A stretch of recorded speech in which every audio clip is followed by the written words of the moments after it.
இந்த இது மீனச்சு சட்டி இது வந்து 1965 வந்தது. எங்கள் அப்பா கொண்டு வந்து ஃபாதர் அத்தா. இது வந்து மீன் அச்சு. நாங்கள் இந்த முட்டை சர்க்கரையெல்லாம் கடைஞ்சி இப்போ நாங்கள் இது செய்யணும் அச்சடை. அதுக்கு பேர் அச்சடை. இந்த அடுப்புலாம் பாருங்கள் பிஞ்சு வச்சு நாள் போட்டதுனால நாங்கள் எப்படி செய்கிறதுன்னு இப்போ காட்டுவோம். இது இடியப்ப மாவு வறுத்த மாவு பச்சரிசியில் காய வச்சு மிஷினில் அரைச்சிக்கிட்டு வந்து மீண்டும் வறுத்துட்டு சலிப்போம். அரை டம்ளருக்கு கூட 2 தடவை போடணும். அப்படி போட்டாச்சா இனிமேல் இதை வச்சு கடையணும்.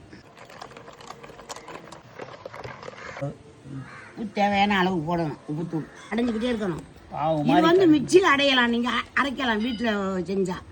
நீங்கள் அந்த காலத்து இது என்னுடைய இது அது அந்த காலத்து பழக்கம். இது இப்போ உள்ள பழக்கம். நீங்கள் மிக்சியில் அரைச்சிக்கலாம் முட்டையும் சர்க்கரையும்.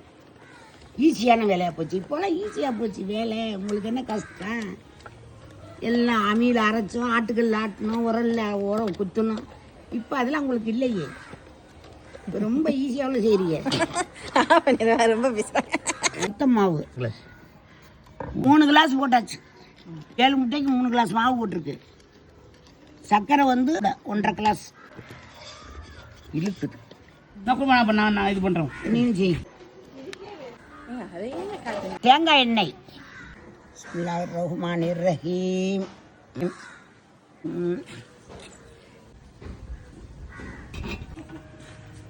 வந்துக்கிட்டு இருக்கு. வெந்துருச்சு. சூப்பர். சூப்பராக வெந்துருச்சு. பார்த்துக்கிறீங்க. ஐயா டக்குன்னு சேர்த்து கொடுக்கலாம். ஒரு ஸ்பூன் எடுத்துவா. ஸ்பூனை டக்குன்னு